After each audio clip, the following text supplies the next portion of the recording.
আমি আবার আপনাকে বলছি, বক্তব্য শুনলে জ্ঞান বাড়ে, সব বক্তার বক্তব্য শোনা যাবে না। বই পড়লে জ্ঞান বাড়ে, সব লেখকের বই পড়া যাবে না। এই বইটাতে যত ফতোয়া রয়েছে তার 80% ফতোয়া সহিহ হাদিস এবং কোরআনের সঙ্গে মারাত্মকভাবে সংঘর্ষ। অথচ একদল মানুষ তারা নিজেকে হানাফি বলছে, নিজেকে দেওবন্দি বলছে, নিজেকে অমুক বলছে, নিজেকে তমুক বলছে, এই বইয়ের ফতোয়া দিয়ে সমাজ চালাচ্ছে, অথচ সহিহ হাদিস এবং কোরআন বাদ। আশ্চর্য ব্যাপার। এবার আপনাদেরকে একটা কথা বলছি, আল্লাহ সুবহানাহু ওয়া তাআলার দিন জানতে গেলে, ইসলাম জানতে গেলে কোন কোন জিনিস লাগবে? এক, মূল উৎস আল কোরআন, তাই তো? দুই, সহিহ হাদিস, তাই না? এক শ্রেণীর মানুষের এটা মতামত যে আল কোরআন আর সহিহ হাদিস এটা নাই বুঝলাম, তাহলে আমাদের পীর ফকিরগুলো যাবে কোথায়? তাদেরও তো ব্যবসা চালাতে হবে, তাদের কথা কি মানা যাবে না? তাদের ফতোয়া হচ্ছে কোরআনের এই আয়াত কি, আল্লাহ সুবহানাহু ওয়া তাআলা পবিত্র আল কোরআনে বলছেন, আতিউল্লাহ ইয়া আইয়ুহাল্লাযীনা আমানু আতিউল্লাহ ওয়া আতিউর রাসূল ওয়া উলিল আমরি মিনকুম। তোমরা যারা ঈমান এনেছো, ঈমানের যারা স্বীকৃতি প্রদান করেছো, তোমরা শোনো, তোমরা আল্লাহর আনুগত্য করো, মুহাম্মদ সাল্লাল্লাহু আলাইহি ওয়াসাল্লামের আনুগত্য করো, ও উলিল আমরি মিনকুম, তোমাদের ভিতরে যারা নেতা রয়েছে তাদের আনুগত্য করো। এই আয়াতের যদি ব্যাখ্যা করা যায় 1 ঘন্টা ধরে আমি করছি, আপনি এবার শুনতে থাকুন। 1 ঘন্টা আজকের বক্তব্যটা মানে কেমন ধরনের হচ্ছে আপনি বুঝতে পারবেন শেষে। আল্লাহ কি বলছেন? আতিউল্লাহ, আল্লাহর আনুগত্য করো, ওয়া আতিউর রাসূল, রাসূলের আনুগত্য করো। আচ্ছা বলুন, আতিউ শব্দটা কি আলেম ওলামা যারা আছে আনুগত্য করা, তাই তো? আতিউ মানে আনুগত্য করা। তাহলে আল্লাহর আগে আনুগত্য শব্দ আনা হয়েছে, নবীর আগে আতিউর রাসূল বলা হয়েছে, আতিউ শব্দ ব্যবহার করা হয়েছে, কিন্তু আল্লাহ তাআলা উলিল আমরের আগে আতিউ শব্দ ব্যবহার করছেন না। কেমন ভাবে আল্লাহ সুবহানাহু ওয়া তাআলা কোরআন মাজিদকে সাজিয়েছেন দেখুন। আল্লাহ এখানে অপশন দিচ্ছেন আর বলছেন কি, ওয়া আতিউর রাসূল ওয়া উলিল আমরি মিনকুম, তোমাদের মধ্যে যারা নেতা রয়েছে, ধর্মীয় ব্যাপারের পণ্ডিত রয়েছে, তোমরা তাদের কথা শোনো। ফাইন তানাজাতুম ফি শাইইন ফারুদ্দু ইলাল্লাহি ওয়ার রাসূল, তাদের ভিতরেও যদি মতনৈক্য সৃষ্টি দেয় কোনো ব্যাপারে, কোনো কথা, কোনো ফতোয়া, কোনো মাসলা মাসাইলে, তাহলে তোমরা চলে এসো আল্লাহ এবং তার রাসূলের দিকে। এখানে কয়েকটা কথা বলে দিই। মিনকুম শব্দের অর্থ আলেম ওলামা যারা আছেন জানেন, মিনকুম মানে উপস্থিত ব্যক্তিকে বোঝায়। পবিত্র আল কোরআন এসেছে না রমজানের ব্যাপারে, ফামান শাহিদা মিনকুম ফালিয়াসুমহু, তোমাদের মধ্যে যদি কেউ এই মাসটা পায়, অর্থাৎ রমজান মাস পায়, তাহলে তোমরা কি করো? সিয়াম পালন করো। ওমান কানা মিনকুম মারিদান আও আলা সাফারিন ফাইদ্দাতুম মিন আইয়ামিন উখর, আল্লাহ তাআলা বলছেন তোমাদের ভিতরে যদি কেউ অসুখে পড়ে যায়, তাহলে তোমরা অন্য দিনে এই রোজাগুলো পূর্ণ করে দিও। তার মানে বোঝা যাচ্ছে মিনকুম মানে উপস্থিত ব্যক্তি, তাই না? তার মানে বোঝা যাচ্ছে আল্লাহ তার নবীকে আনুগত্য করার পরে উপস্থিত তোমাদের ভিতরে যে সমস্ত নেতারা আছে, ধর্মীয় নেতা, তাদের কথাবার্তা হাদিস এবং কোরআন অনুযায়ী যদি হয়, তাদেরকে তোমরা মানতে পারো, কোনো সমস্যা নেই। যারা মাযহাবী লোক, মাযহাব মেনে যারা চলে, তারা ফতোয়া দেয় এই যে উলিল আমরি মিনকুম, ফতোয়া দেয় না? আর একটা মজার কথা বলি, উলি শব্দটা বহু বচন, এক বচন শব্দ নয়। উলি শব্দটা কত বচন? বহু বচন। তার মানে নেতা অনেকজন হতে পারে। তো তুমি কেন শুধু ইমাম আবু হানিফা নিয়ে বসে আছো? হ্যাঁ, নেতা তো অনেক হতে পারে, তাহলে তুমি কেন শুধু ইমাম আবু হানিফাকে নিয়ে বসে আছো কেন? নেতা তো অনেক। ওই জন্য আমরা বলেছি যারা আহলে হাদিস সহিহ আকীদার মানুষ, তারা আমরা বলেছি ইমাম শাফি, ইমাম মালিক, ইমাম আহমদ বিন হাম্বল, ইমাম আবু হানিফা, সবাইকে আমরা মানি যদি তাদের কথা সহিহ হাদিস এবং কোরআন অনুযায়ী যদি হয়, সবাইকে মানি। আমরা একজনকে কেন মানতে যাব? একজনকে যদি নির্দিষ্টকরণ করা হয়, তাহলে এটা অবশ্যই অন্যায় এবং কোরআনের এই আয়াতের অপব্যাখ্যা করা হয়। আল্লাহ ব্যবহার করেছে উলি, অর্থাৎ বহু বচন ব্যবহার করেছেন অনেক নেতা। আর একটা কথা বলে রাখছি, শুনে রেখে দেন, যারা হাদিস এবং কোরআন বাদ দিয়ে ওই মাযহাব করছেন, আপনাদের কাছে বিনীত অনুরোধ, আল্লাহ নবী সাল্লাল্লাহু আলাইহি ওয়াসাল্লাম পৃথিবী থেকে চলে গেছেন 11 হিজরিতে। কত হিজরিতে? 11 হিজরিতে। আবু হানিফার জন্ম হয়েছে কত হিজরিতে? 80 হিজরিতে। মারা গেছেন কত হিজরিতে? 150 হিজরিতে ইমাম আবু হানিফা পৃথিবী থেকে চলে গেছেন। এইভাবে বুখারী, মুসলিম, আবু দাউদ, নাসাই, তিরমিজি, ইবনে মাজাহ, সিয়াসাত্তার 6 জন হাদিসের যিনি লেখক এবং হাদিস জেনারেল সংরক্ষণ করেছিলেন বা লেখক হিসেবে পরিচিত এনারা, এবং ইমাম আবু হানিফা, ইমাম শাফি, ইমাম আহমদ বিন হাম্বল, 4 ইমাম সহ সমস্ত আইম্মা ইকরামগণ 300 হিজরির ভিতরে গুজরে গেছেন। 300 হিজরির ভিতরে সব শেষ। আবু হানিফা শেষ, ইমাম শাফি শেষ, ইমাম বুখারী শেষ, ইমাম ইবনে তাইমিয়া শেষ, সবাই শেষ 300 হিজরির ভিতরে। তখনও 300 হিজরি পর্যন্ত কোনো মাযহাব ছিল না। তারও 150 বছর পরে মাযহাবের জন্ম হয়েছে। তার মানে মুহাম্মদ সাল্লাল্লাহু আলাইহি ওয়াসাল্লামের মৃত্যুর 450 বছর পরে মাযহাবের সৃষ্টি বা জন্ম হয়েছে।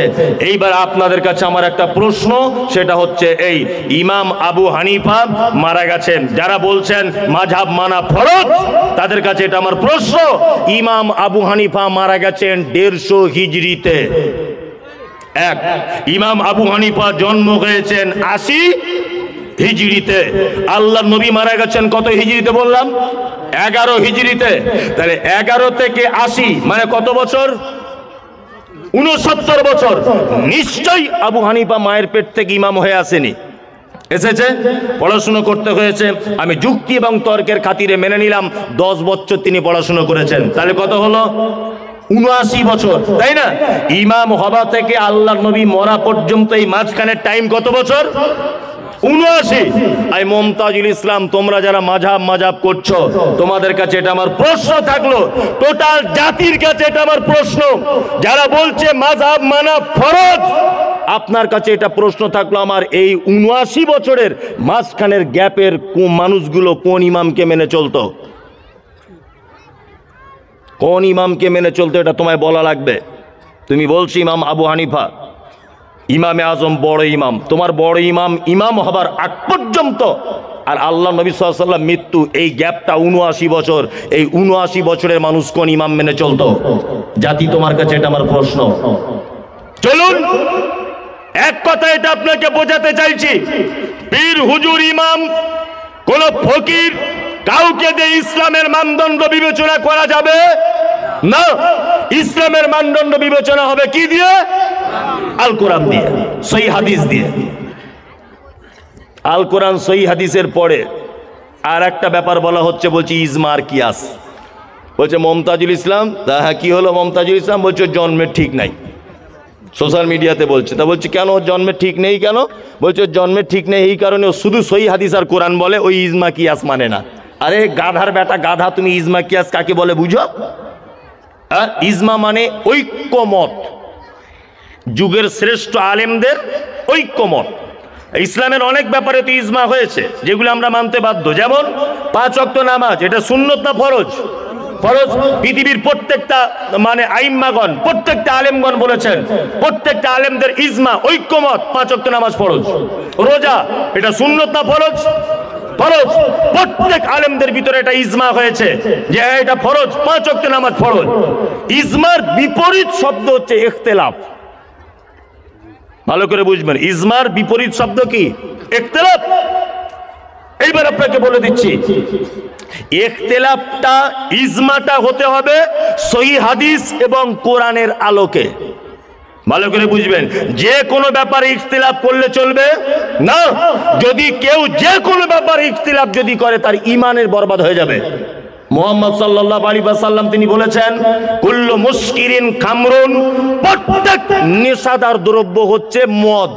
আর কুল্লু খামরিন হারামুন, প্রত্যেক নেশাদার দ্রব্য কি হারাম। আমি যখন বলেছি বিড়ি হারাম, বিড়ি খেলে 40 দিন নামাজ হবে না। আমি বলেছি খৈনি খেলে 40 দিন নামাজ হবে না। আমি বলেছি গুটকা খেলে 40 দিন নামাজ হবে না। আমি যখন বলেছি এইটা যে গুল মাজলে 40 দিন নামাজ হবে না, তখন আমাকে সোশ্যাল মিডিয়াতে হাততালি দিয়ে বলা হচ্ছে বিড়ির কথা কোথায় লেখা আছে তুই আগে বল। আমি তখন মনে মনে ভাবছি যে আল্লাহ সব গোবর কেন গরুর পেটে দিলে, একটু এদের মাথাতেও দিতে পারতে, মগজ না দিয়ে, তাই না? আল্লাহ নবী সাল্লাল্লাহু আলাইহি ওয়াসাল্লাম শব্দ ব্যবহার করছেন, দেখুন ভালো করে, আপনি হা করে হাসিয়েন না।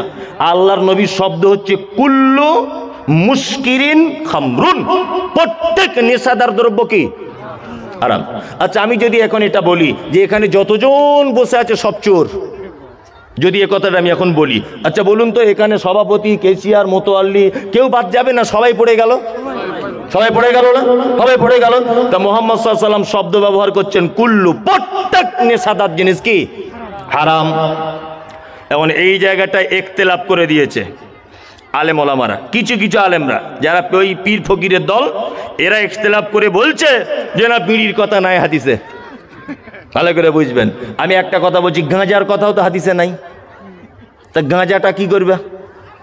ভালো করে বুঝবেন, ফেন্সিডিল এটাও তো হাদিসে নাই, ইয়াবা হাদিসে নাই, বিয়ারের ক্যান বিয়ারের কথাও তো হাদিসে নাই। আচ্ছা, এটা তুমি কি করবে? মুহাম্মদ সাল্লাল্লাহু আলাইহি ওয়াসাল্লাম যে শব্দ চয়ন করেছেন, এই শব্দ দিয়ে কোনো মায়ের বেটার নেশাকে বৈধ প্রমাণ করতে পারবে না। কুল্লু শব্দ ব্যবহার যখন হয়েছে, তখন বিড়ি, সিগারেট, গুটকা, মদ, যত রকমের নেশাদার দ্রব্য সব হারাম। ইখতিলাফ হয়েছে। আল্লাহ তাআলা তারপরে বলছেন কি, ওয়ালা তাত্তাবিউ মিন দুনিহি আউলিয়া, তোমরা ওলি আউলিয়াদের আনুগত্য করো না। ওলির বহু বচন কি আউলিয়া। আল্লাহ কি বলছে? ওয়ালা তাত্তাবিউ, কখনোই আনুগত্য করবে না, তাদের কথা মানবে না। কে বলছেন এটা? আল্লাহ। আমরা অলিদের ব্যাপারগুলো এমন করে বলি না, কিছু হুজুর আছে আর কি, যে মনে হচ্ছে অলি হওয়াটা খুব আশ্চর্য ব্যাপার। আচ্ছা বলুন তো, আল্লাহর অলি হওয়া সহজ না কঠিন? আল্লাহর অলি হওয়া সহজ না কঠিন? আর যা ইচ্ছা বলুন না, কি কঠিন? হ্যাঁ, বলছে আল্লাহর অলি হওয়া কঠিন। তার মানে আমাদের অলির ব্যাপারটা এমন করে বলেছে, বন্ধুরে আমার, অমুক দরবার শরীফ আল্লাহর অলি ছিল, 30 বছর জঙ্গলে বসে থাকতো, গোপদারি কিছু কাটতো না, মাথায় উকুনে ভর্তি হয়ে যেত, তার ডান পাটা গাছের উপরে এরকম করে বাঁধা থাকতো, মানে এইরকম অলির গল্প বলে। আমাদের দরবারে এমন একটা আল্লাহর অলি ছিল যে 30 বছর যাবত মাগরিবের ওযুতে এশার নামাজ পড়তো। পাবলিক বলছে নারে তাকবীর, আল্লাহু আকবার, সব গাঁজাখড়ি গল্প। ইমাম আবু হানিফার ব্যাপারে যত গল্প বলা হয়েছে, তার 95টা গাঁজাখড়ি গল্প। বলছে ইমাম আবু হানিফা 1 মাস তারাবির নামাজ পড়াতে 63 বার কোরআন খতম করতেন। আচ্ছা, তারপরে আবার বলা হচ্ছে ইমাম আবু হানিফা 1 রেকাতে 2 বার কোরআন খতম করতেন। ইমাম আবু হানিফা 40 বছর এক অজুতে তাহাজ্জুদের নামাজ পড়তেন, সারাদিন অজু করতো না। আর একটা মজার কথা বলি, বাংলাদেশ বিশ্ববিদ্যালয়ে একটা বই পড়ানো হয়, মোবাইল আমার ডাউনলোড করা আছে, বলছে ঠিক এইভাবে, আমার দিকে দেখুন, এইভাবে, এই এক পা যদি তুলে আমি এরকম ভাবে দাঁড়াই, বলছে ইমাম আবু হানিফা এত বড় আল্লাহর ওলি ছিল, যখন জীবনের শেষবারে হজ করতে গেলেন, তখন 1 পা তুলে 3 বার করে কোরআন মাজিদ খতম করতেন, আর 1 পা তুলে আবার 3 বার কোরআন মাজিদ খতম করতেন, তারপরে রুকুতে যেতেন। আচ্ছা বলুন তো, এইসব কি মানুষের সামনে বলা যায় 2024 সালে? লোকে পাগল বলবে না? ও হিন্দু ভাইও যদি শোনে তবুও বলবে পাগল, পাগল বলবে না? আচ্ছা, বলছে ইমাম আবু হানিফা কত 99,000 বার না 90,000 বার, 90,000 বার আল্লাহকে স্বপ্নে দেখেছে। 1 বার 2 বার হলে তবুও নয়, মানা যায়। আবার বলছে আপনাকে সব প্রমাণ, আমার গাড়িতে সব বই রাখা আছে। আপনি ভাবছেন মনে এমনি বলছে না, আমি এখন প্রচন্ড চাপে আছি, সারা পশ্চিম বাংলার চ্যালেঞ্জের সম্মুখীন। যখন তখন আমাকে অ্যাটাক করে দেওয়া হবে। ওই জন্য সমস্ত ডকুমেন্টস আমার গাড়িতে রাখা আছে। আমার গাড়িতেই তো মনে হয় 10-20 হাজার টাকার বই ঢোকানো আছে। সমস্ত তথ্য সহকারে আপনাকে বলছি ইমাম আবু হানিফা 55 বার হজ করতে গেছেন, 55 বার।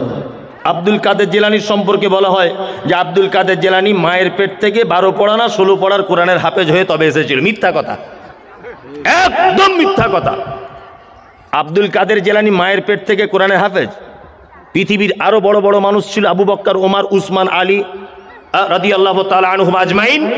এনাদের ব্যাপারে এরকম কোন ইতিহাস পাওয়া যায় না। আর তোমার যত কেরামতি আর যত তোমার আশ্চর্য মলম তোমার আবু হানিফা আর তোমার এই হুজুর খেজুর পীর ফকির, এদের ছি ছি ছি ছি ছি। খুব সাবধানে থাকবেন। আপনাকে একটা কথা বলে দেই, আল্লাহর ওলি হওয়া খুব সহজ, খুব সহজ।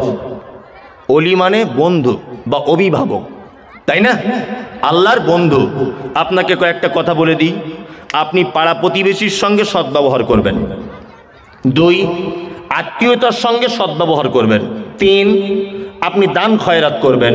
4, 5 ওয়াক্ত নামাজ পড়বেন, রোজা রাখবেন, প্রয়োজনে টাকা থাকলে হজ করবেন। আপনি আল্লাহর বন্ধু হতে পারবেন কি পারবেন না?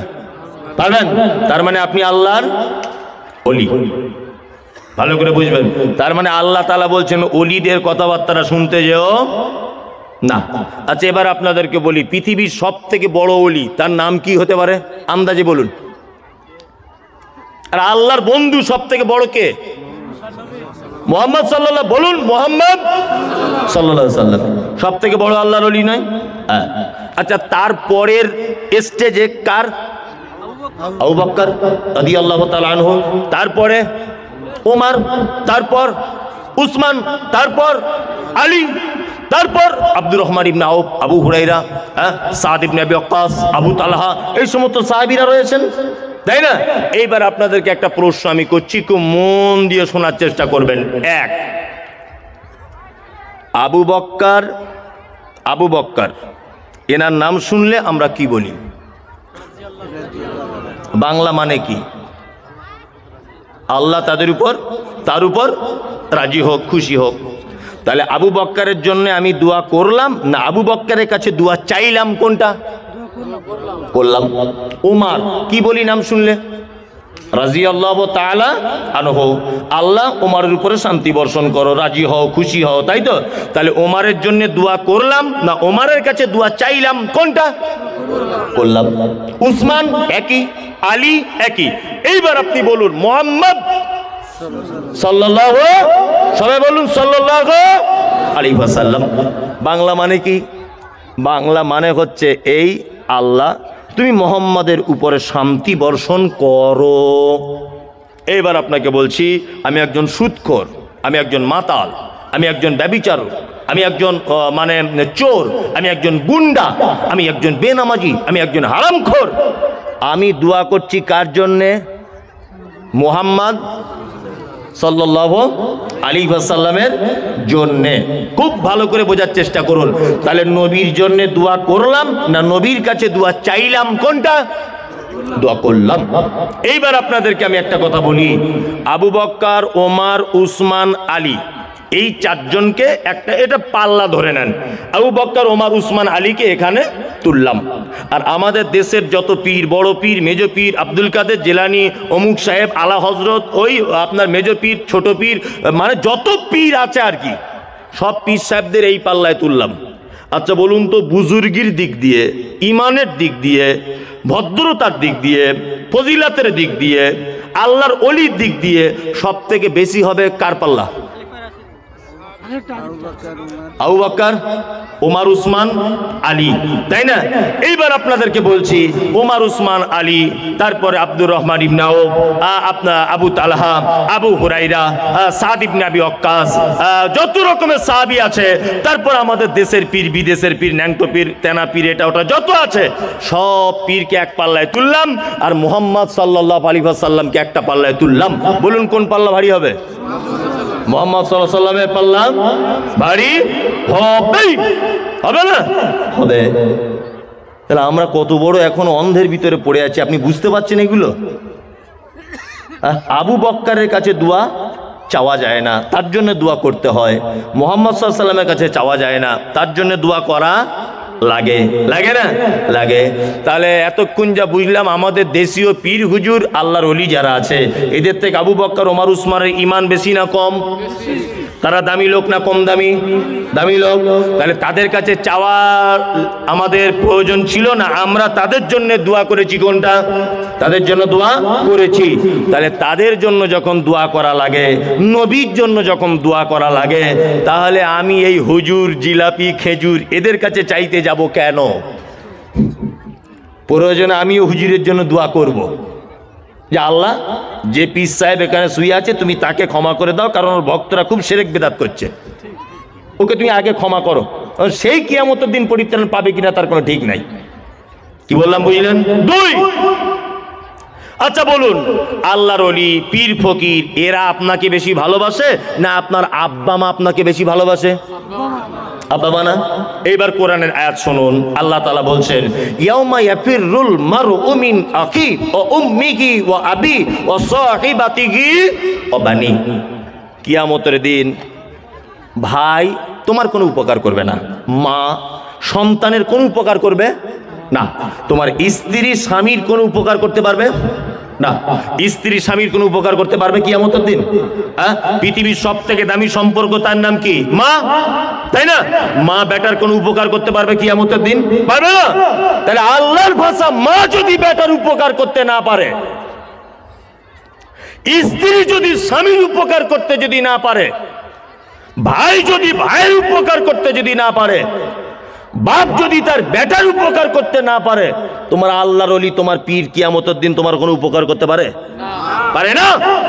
তার মানে এই বিশ্বাস, এই আকীদা যাদের আছে, তারা এখনো পর্যন্ত অন্ধত্বের ভিতরে আছে, ছাড়া আর কিছু নয়। আল্লাহ সুবহানাহু ওয়া তাআলা বলেন, আল-ইয়াওমা আকমালতু লাকুম দীনাকুম ওয়া আতমামতু আলাইকুম নি'মাতি ওয়া রাযীতু লাকুমুল ইসলাম দীনা। মুহাম্মদ সাল্লাল্লাহু আলাইহি ওয়াসাল্লাম, আপনাকে দিয়ে ইসলাম পরিপূর্ণ করে দেওয়া হয়েছে। এর ভিতরে আর কাউকে সুতো গলাবার সুযোগ নেই।